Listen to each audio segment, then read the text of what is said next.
Então, lembram de mim daquele vídeo agora que fez passar? Lembram de mim? Eu sou Isadora dos Santos Cunha, sobrinha de Cunha.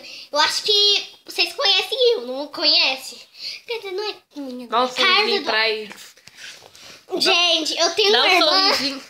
Eu tenho uma irmã que ela é muito foda. Oh, obrigada. Gente, essa menina se acha. Ela se acha. Então, eu não vejo pra falar de bobeira, não. Eu vim falar coisa séria.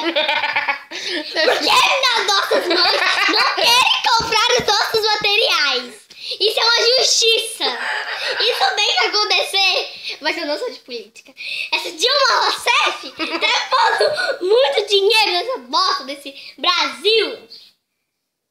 Gabriela, como é que é o nome do...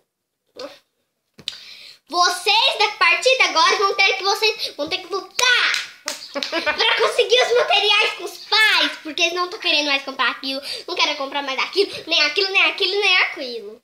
Mas nesse vídeo, pessoal, você tem certeza, eu tenho certeza que todo mundo vai lutar com os pais, ó, e vai lutar com a Dilma também, não vai?